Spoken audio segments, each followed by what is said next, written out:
Amazing grace, how sweet the sound that saved a wretch like Good me. evening. Welcome sa ating Wednesday Word. What will you do when you don't know what to do?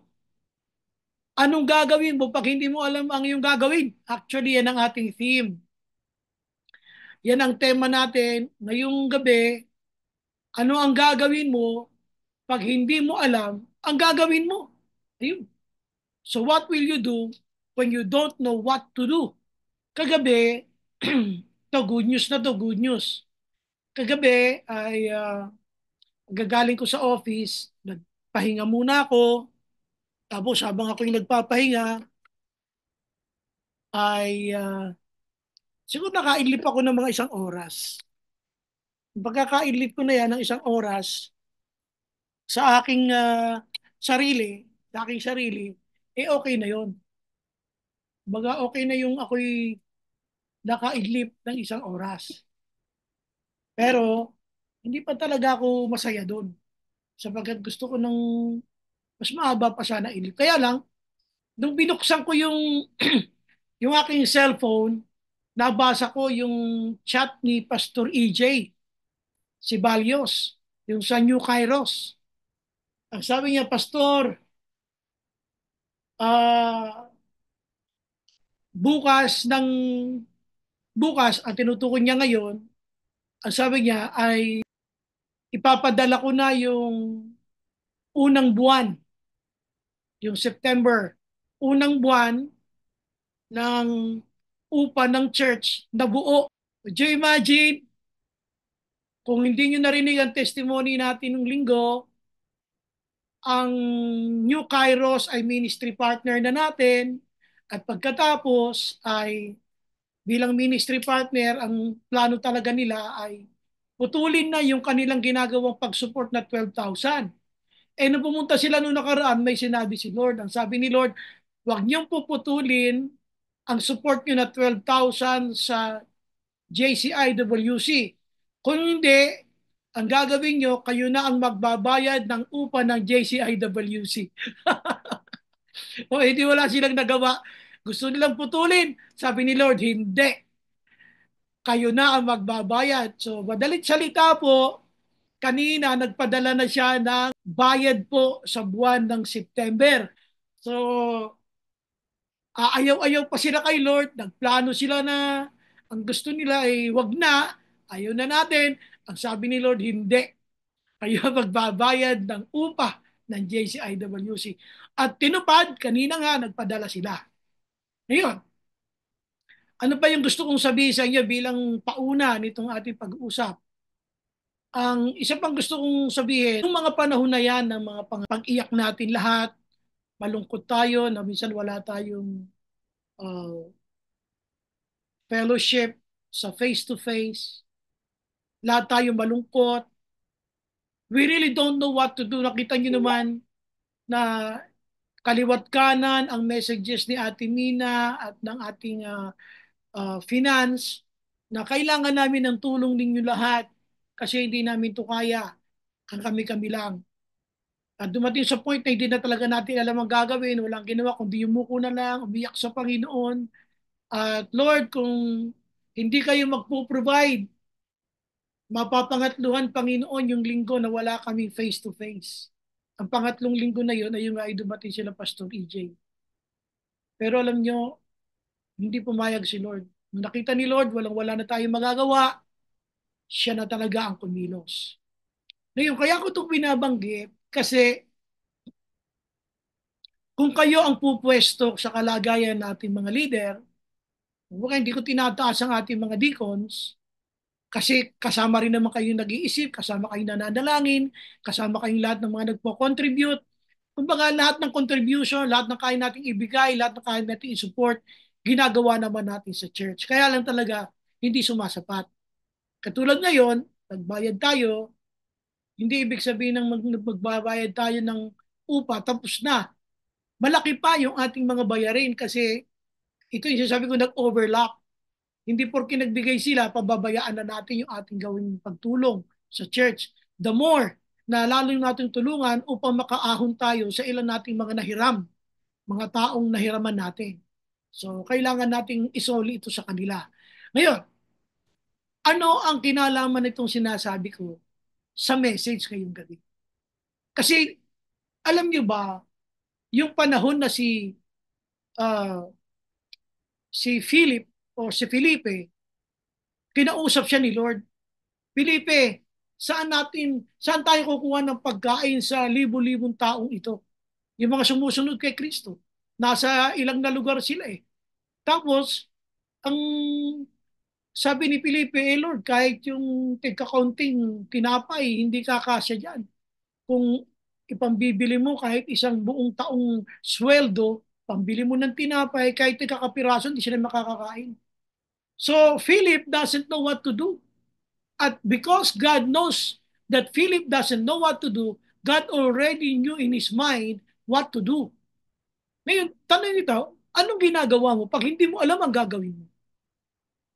Ito yung sinasabi ko kanina ng panahong nakikita namin, wala na naman tayong pambayad. Walang ginawa kundi umiyak ang mga deacons. Umiyak ang mga leaders. Wala tayong ginawa kundi lumapit sa Panginoon at iyakan ng Diyos kasi wala ka namang ibang maaasahan. Ngayon, si Felipe, nasaksihan niya na meron ditong 5 tinapay, 2 isda. Eh sabi ni Lord, akin na. Ito yung gusto kong makita natin na yung ginawa ni Lord, pag hindi mo na alam ang gagawin mo, ang punta mo kay Lord at dun sa kanyang mga kinilos, meron tayong matututunan na kapag hindi mo na alam ang gagawin mo, ano ang dapat mong gawin. Ayan.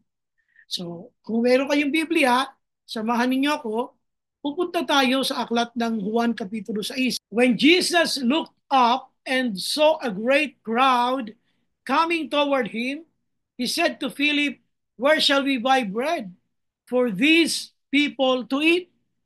Ang tinutukoy niya, o Felipe, nakikita mo ba yung malaking crowd na yan? Saan tayo kukuha ngayon ng pagkain na papakain natin dyan? Ang hirap to para kay Felipe. Kasi sabi nga rito ng Bible, he asked this only.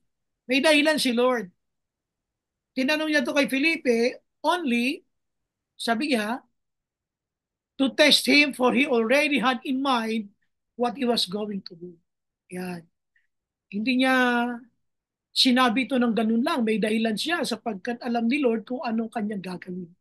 Dito mapapansin mo, sa panahong hindi mo alam ang gagawin mo, si Lord alam niya ang gagawin niya. Yan. So ngayon, sabi rito, another of his disciples, Andrew, Simon Peter's brother, spoke up. Sabi niya, here is a boy with 5 small barley loaves and 2 small fish. But how far will they go among so many? Saan na ito makakarating sa ganyang karaming tao?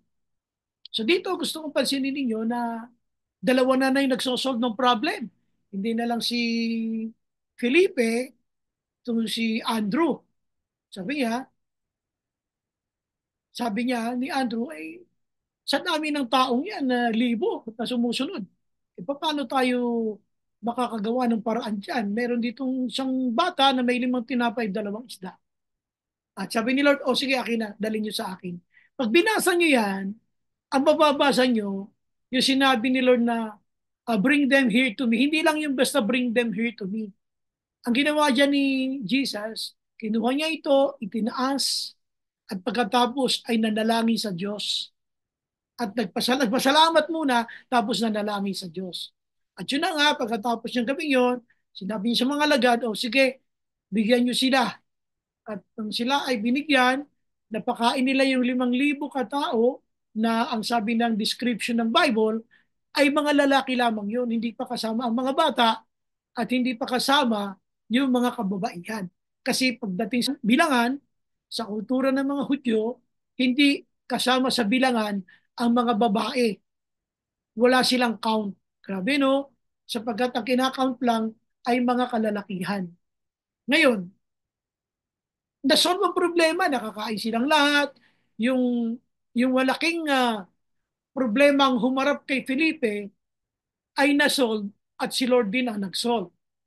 Kaya lang, gusto mong makita ninyo, paano nasolve yung problema yan? Kumusta ka? Ikaw ba ay katulad ni Felipe na merong kinakarap na malaking problema na hindi mo alam ang gagawin mo? Ikaw ba ay katulad din ni Philip na you're facing a huge task which you do not know what to do, katulad ng maging si Andrew na sabi niya, Lord, kahit itong 5 tinapay at 2 isda na to, walang mangyayari dito, Lord. Si, ito namang si Felipe, Lord, kahit bumili tayo ng tinapay na ang halaga ay pang 1 taong sweldo ng isang tao, saan na makakarating yun? Kuminsan, ganito ang ating reaksyon. Kaya gusto kong pansinin ninyo na what do you do or what will you do if you don't know what to do? Anong gagawin mo? Pag hindi mo alam ang gagawin, hindi ko nga alam gagawin ko eh. Anong gagawin ko? Hindi ko nga alam ang gagawin ko.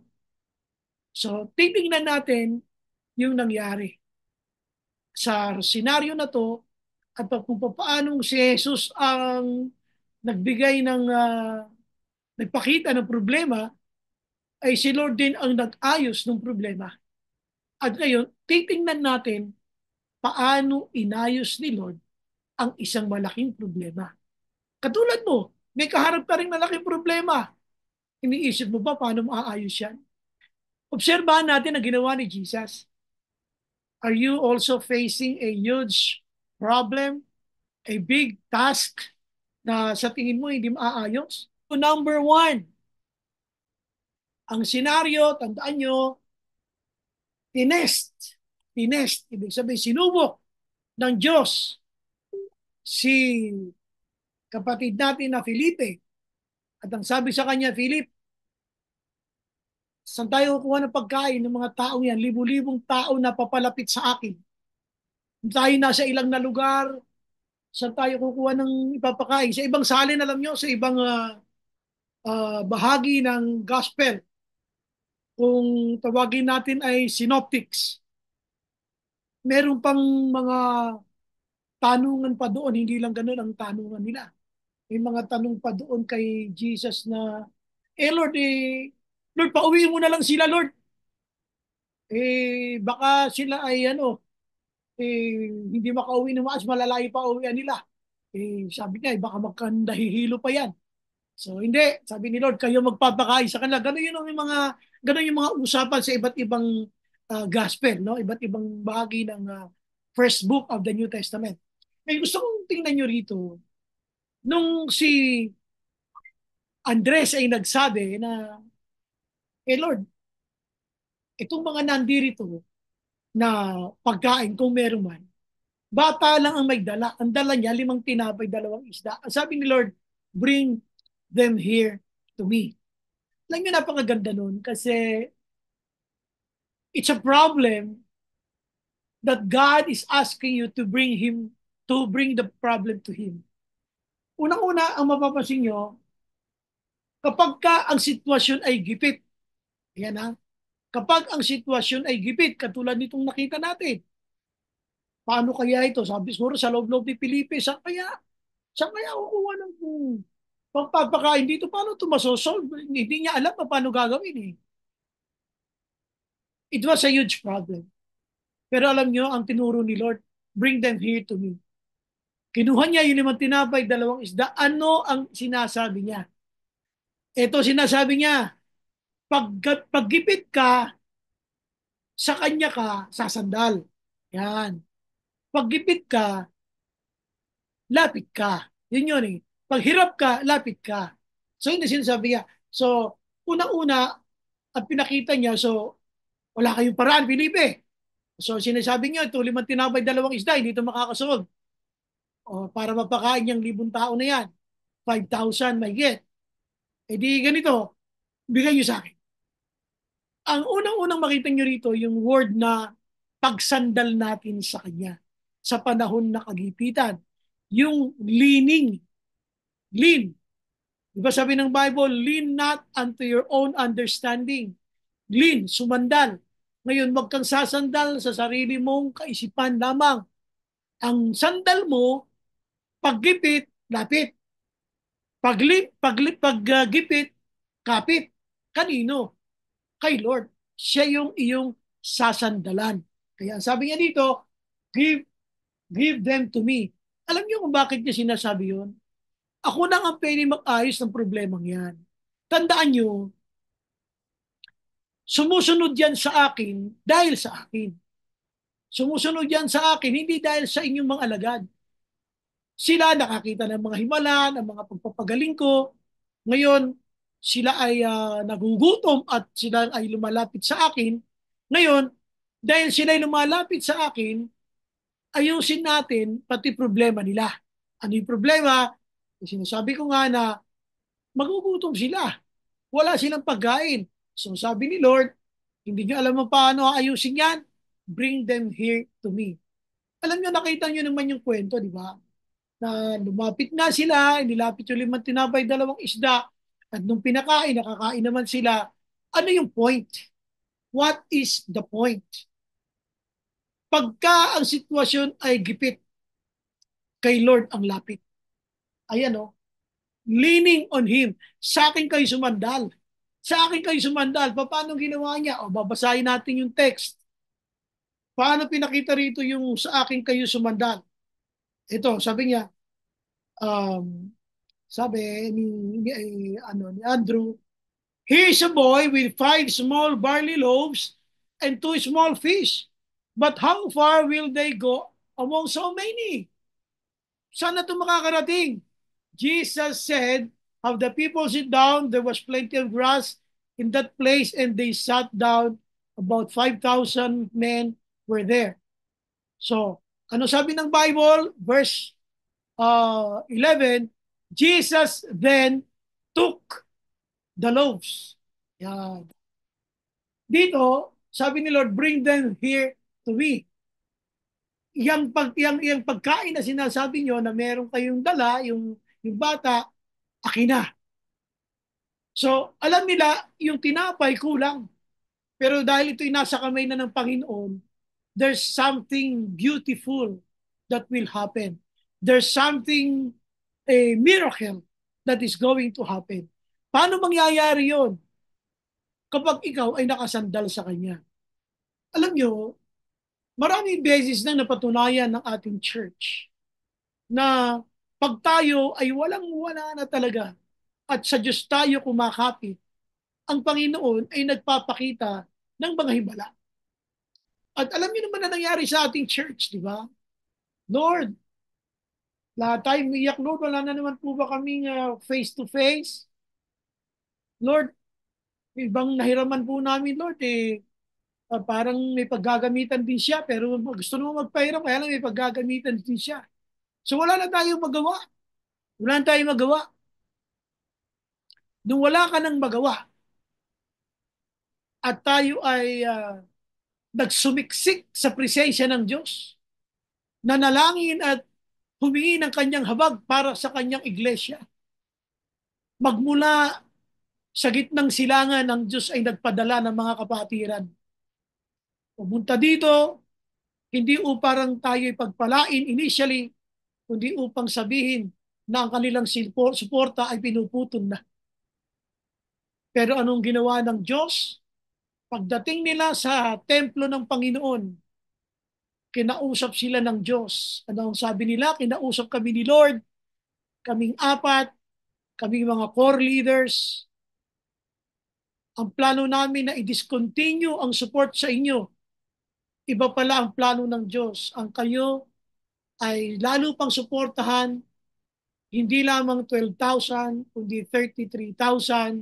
Sa loob ng 1 taon, kami ang magbabayad ng upa ninyo dito sa inyong church.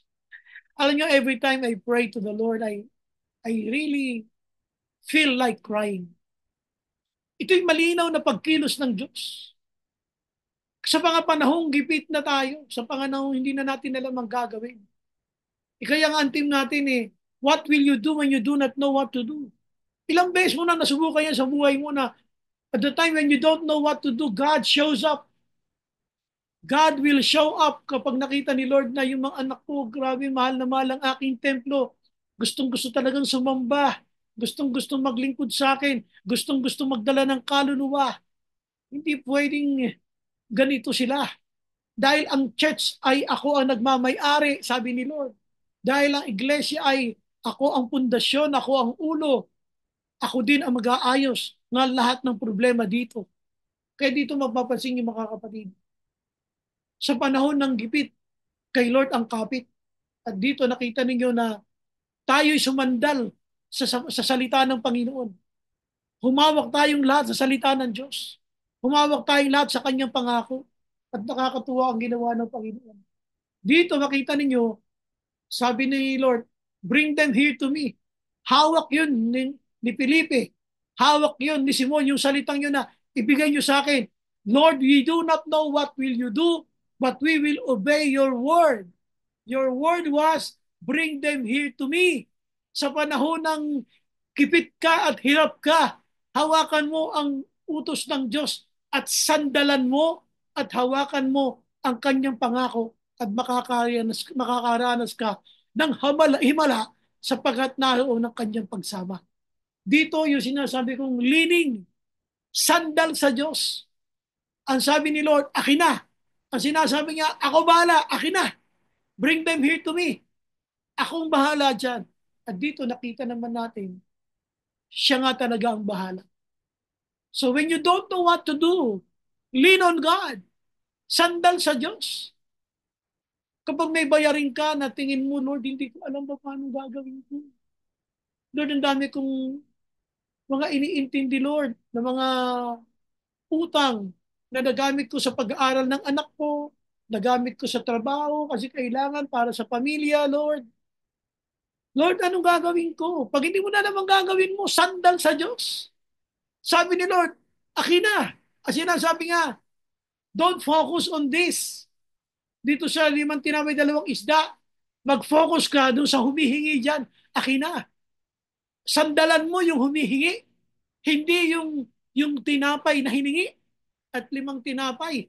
5 tinapay, 2 isda, wag yun ang sasandalan mo. Ang sasandalan mo, yung humingi ng 5 tinapay at 2 isda, ang sabi niya, akin na, bring them here to me. At dito, kitang-kita natin na sabi ng Bible, pag binasa nyo, he took the loaves. Hindi lang yung he took the loaves. Dahil pag binasa nyo ibang bahagi ng Biblia, yung he took the loaves, kasama doon yung siya'y nanalangin, siya ay nagpasalamat sa Diyos, at pagkatapos ay sinabi sa mga alagad, o sige, pamahagin nyo na. At itong mga alagad ay nakasaksi ng pagkilos ng Panginoon na ito nga ay nagkasya sa 5,000 kataong lalaki bukod pa sa kababaihan at mga bata. So, ano ang gagawin mo pag hindi mo na alam ang gagawin mo? Sandal sa Diyos. Lean on God. Leaning on God. Number 2, verse 10. Verse 10. Ano sabi ng Bible? Babasahin natin. Jesus said, have the people sit down. Kumbaga, gusto niyang yung mga tao ay paupuin. Have the people sit down. There was plenty of grass in that place and they sat down. So, ibig sabihin niya, nung sila'y naupo, ang description ng Bible, sabi niya sa mga alagad, sige, akin na, yung 5 tinapay 2 isda. Pero, sabi niya, pero, yung mga tao, paupuin nyo, madamo eh. Di siyempre, ang damo, iba-iba ang itsura niyan. Kung uupo ka sa damo, pwedeng makati. Kung uupo ka naman sa damo, pwedeng mapaupo ka sa medyo malagong bato, mas mataas ang pwesto mo. At yung iba naman, ay mas madaling makita si Jesus kaysa nakatayo. Dahil kung nakatayo sila, hindi mo makikita kung ano man ang gagawin ni Jesus. Kaya pinaupo para kitang-kita ng lahat kung ano ang gagawing himala ni Jesus. Kaya sila ay pinaupo. Ginamit ng Diyos yung ilang, yung kanilang kalagayan bilang platform of a miracle. Ginawa niya itong tungtungan ng himala, yung kanilang pagkakaupo.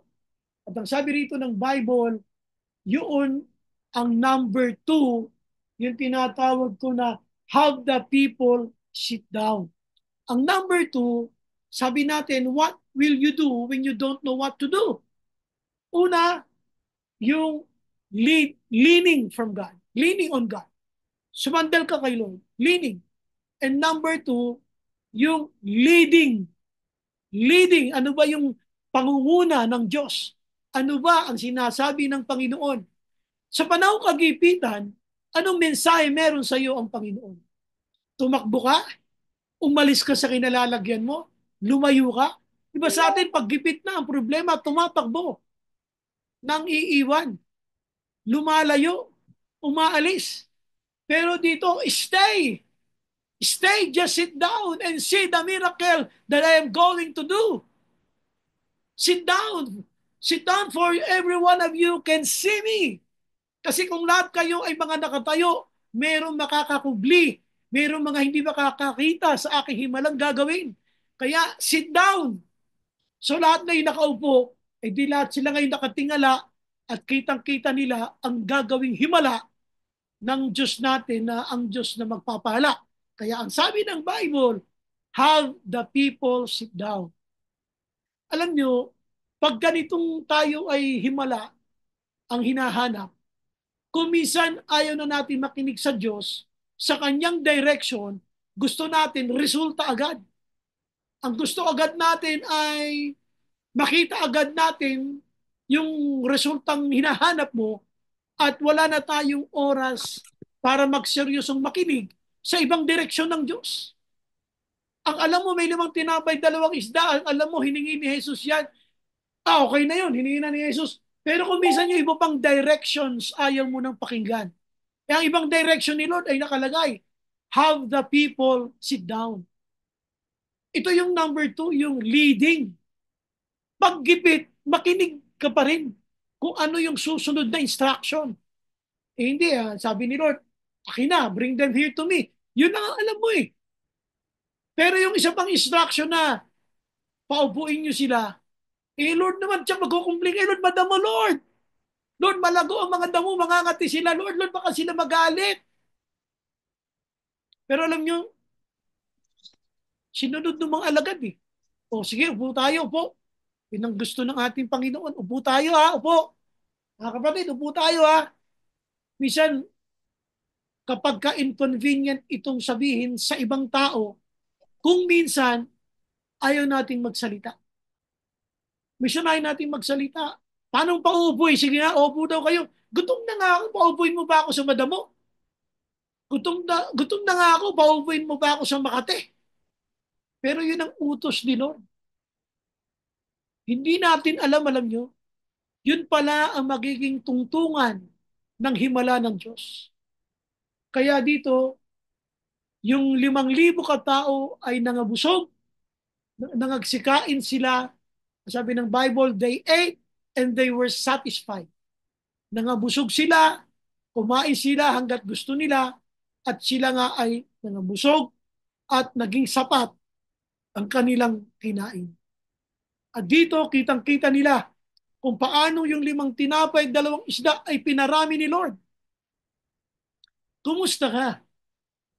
Pagkatapos sabihin mo na, okay Lord, susunod ako sa iyo, sasandal ako sa salita mo, na akin na yung 5 tinapay, 2 isda, okay? Yung salita mo, Lord, na akin na, sinandalan ko, kaya binigay ko. Pero isa pang instruction mo, Lord, na paupuin sila. Lord, hindi ko maintindihan yun, Makati yun eh. Lord, hindi ko maintindihan, baka ako nagreklamo kung ako'y nando doon. Lord, paupuin mo sila. Teka muna, bukod sa Makati, madamo. Pero hindi mo alam, si Lord may dahilan. Alam niya ang kanyang gagawin. Kasama sa kanyang gagawin, pauupuin ang mga taong ito upang masaksiyan nila ang kanyang ginawang himala.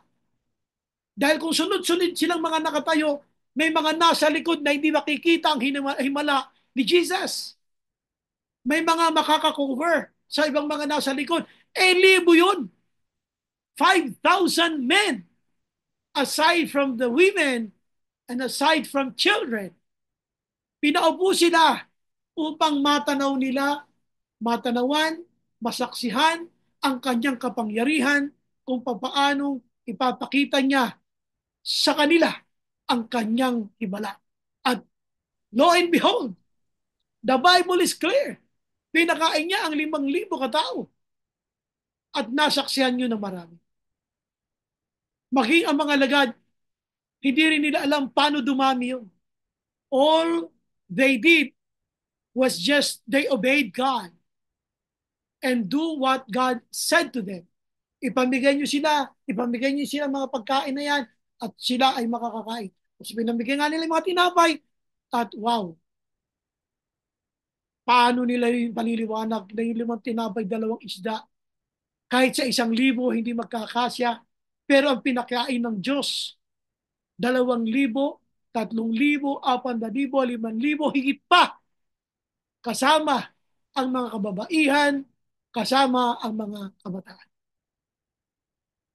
Mga kapatid, what will you do when you don't know what to do? Keep on learning. Keep on hearing from God. God said, bring them here to me. So pinasasandal ka ng Diyos sa Kanya. Sige, sa akin mo dalhin. Ako bahala. Leaning on God. And number 2, yung leading from God. Ano ang leading ng Diyos? Hindi ka lang doon sumandal. Maging doon sa utos na paupuin niyo sila. Ano ang leading sa iyo ng Panginoon? Maybe the first command you obeyed. Ngayon nagtatanong kay Lord, wala pa pong resulta yung aking pinagpe-pray. What was the second command? Listen! Lord, natutuwa po ako kasi tinawagan na po ako ng ina-apply akong trabaho. Okay? So tinawagan ka na. So ano ang number 2 na sinabi ni Lord? Baka meron pang sinasabi, pumunta ka na doon sa office. Pumunta ka na doon sa kumpanya. Baka may sinasabi sa iyo. Listen. Continue to listen. So dito sabi nga natin, leaning on God and then leading from God. Very critical yun ha. Gustong-gusto ng Diyos na siya ay napupuri at naluluwalhati. Kaya sa gagawin kong himala, kailangan makita nyo itong lahat. Pasabihin nyo sa kanila, magsiupo. So yun ang leading. Sinunod ng mga alagad, pinaupo sila. And again, the miracle happened. Puntahan natin yung pangatlo. Tandaan nyo ha, pinag-uusapan natin ay what will you do when you do not know what to do? Sabi natin, yung pangatlo, nung sila ay mga nakakain na, tapos na. Ano ngayon ang pangatlo na sinasabi ng Panginoon na dapat mong gawin at matuto ka mula sa kanyang pinapangyari na himala? O, babasahin natin ang sinabi ng verses 12 and 13. Basahin natin. Ang sabi ng 12, when they had all had enough to eat, nang sila ngang lahat ay mga sikain ng buong kasapatan, he said to his disciples, gather the pieces that are left over. Let nothing be wasted. Sabi niya, lahat ng mga sumobra ay inyong sinupin at huwag niyong hayaan na may masayang. So they gathered them, yun nyo ha, so they gathered them and filled 12 baskets with the pieces of the 5 barley loaves. Ito yung kasunod. Left over by those who had eaten. Left over by those who had eaten. Ibig sabihin, umabot ng 12 basket ang kanilang mga naipon pa magmula doon sa mga sumobrang kinain ng mga taong pinaghimalaan ng Diyos. Pero ang gusto kong pansinin nyo, yung English na salin, ito yung sabi they gathered them and filled 12 baskets with the pieces of the 5 barley loaves left over. Sumobra. Left over by those. Sobra nino. Sobra nung mga nangagsikain. Sipin mo, yung mga nangagsikain, grabe, ang dami nilang sayang. Ang dami nilang sobra left over by those who have eaten.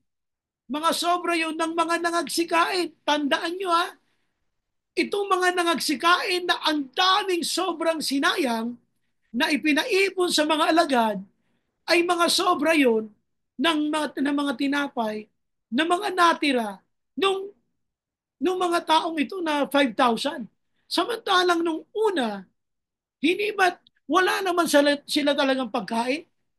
Namumroblema nga si Felipe dahil sa kanya ipinasa ni Lord yung problem solving. O, paano ba natin yan naayusin, Felipe? Pakainin mo nga yung mga libo-libong yan. Eh, Lord, kahit po isang taong sweldo, hindi mo kakasya kung pabibili natin ng tinapay. So, anong problema siya dyan? In other words, these men brought no food. Wala silang dalang pagkain. Mga walang dalang pagkain nung una, pero kung makapagsayang sila, wagas. Intindihan nyo? Wala nga kayong dating pagkain eh. Kung makapagsayang ka, ganun-ganun na lang. Yun ang sinasabi natin, mga kapatid.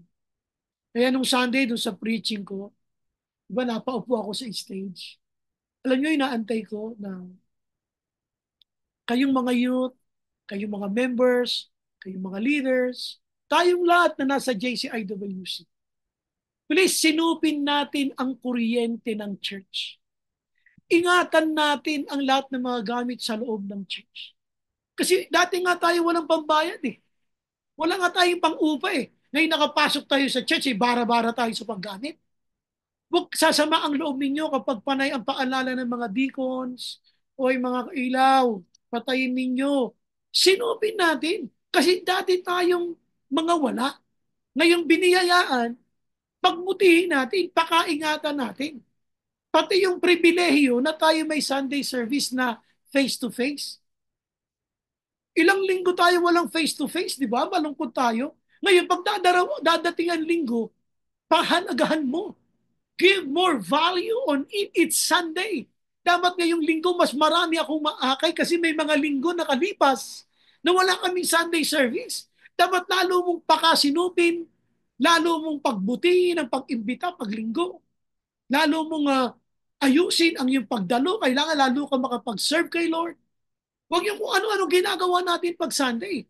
Huwag tayong sa mga youth ay hindi ko naman lalahatin, may maayos sa mga kabataan na huwag puro crush ang iniintindi. Huwag puro si sister, si brother ang iniintindi. Focus kay Jesus. Kasi bihira lang itong mangyari na magkaroon tayo ng face-to-face na tuloy-tuloy. God willing, may the Lord use Kairos na tuloy-tuloy na ito at gamitin sila ng Panginoon para sa atin. Kaya sinasabi ko rito, sinupin natin. May mga nasayang. Oh. Isipin nyo, ang pinakayain 5,000.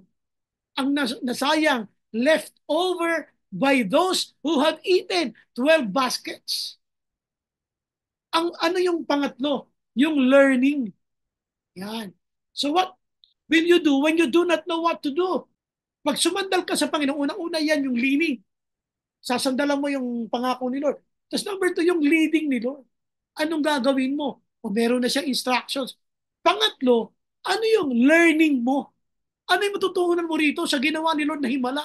Could you imagine God showed a miracle intentionally be seen by the 5,000 men by telling them to sit down.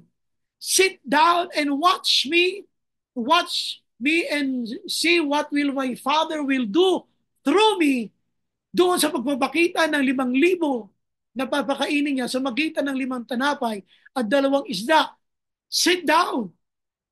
Yun ang sinasabi, yun ang leading ni Lord. Kaya sinabi yun ng mga alagad, upo daw tayo, upo. Ay naupo sila. Ngayon, ano natutunan mo? Huwag magsayang. Tipunin nyo. Tayo, pag pumasok na tayo sa church, ingat. Papatay yung electric fan na wala namang tao. Kung pwede namang isang electric fan para isang group sa isang group, isa lang muna, wag na tayo magdalawa o tatlo, sinupin natin. Kasi ang hirap magbayad. I hope you understand what I'm trying to say. I pray na maintindihan niyo yung sinasabi. Ang mga deacons natin ay lagi nagpapaalala. I hope you all understand what we mean.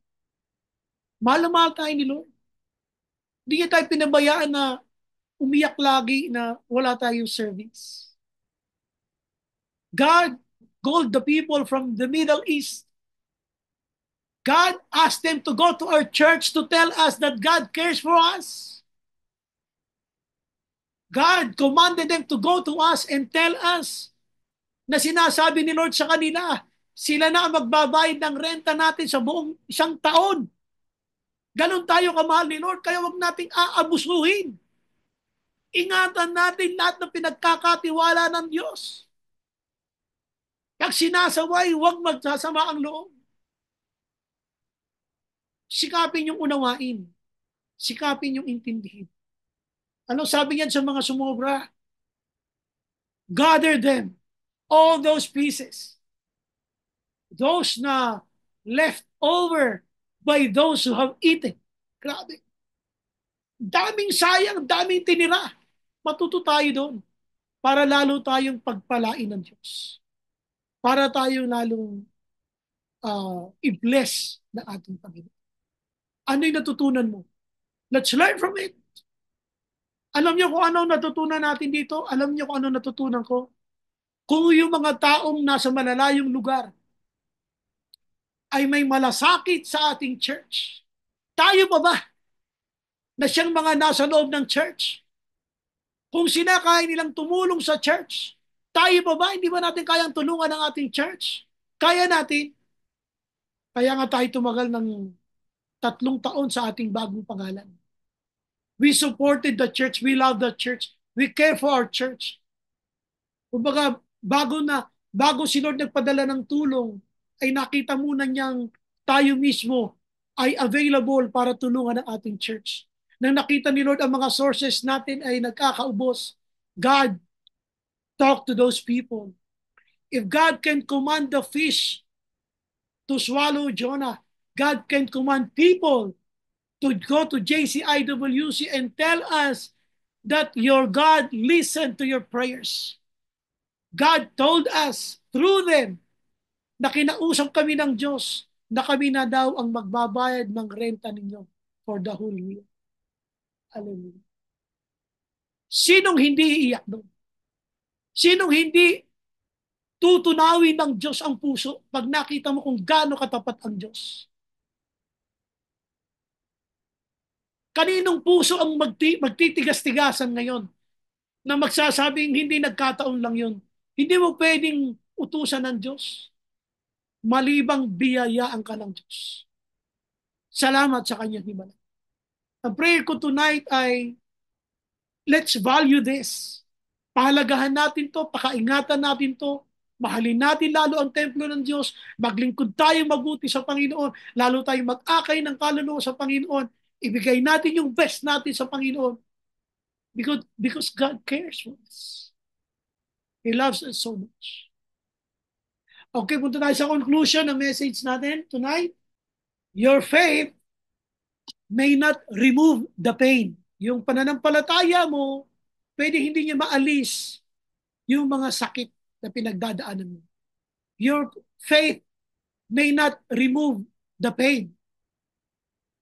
But with your faith, you can go through the rain. Lahat ng mga pag-ulan sa buhay ay pwedeng malusutan hangga't kasama natin ang Diyos natin na makapangyarihan. So magandang gabi sa inyo lahat. I love you all. Let's be more grateful to the Lord. Thank you so much for being with me dito sa ating Wednesday Word. Again, welcome sa ating Wednesday Word. Amazing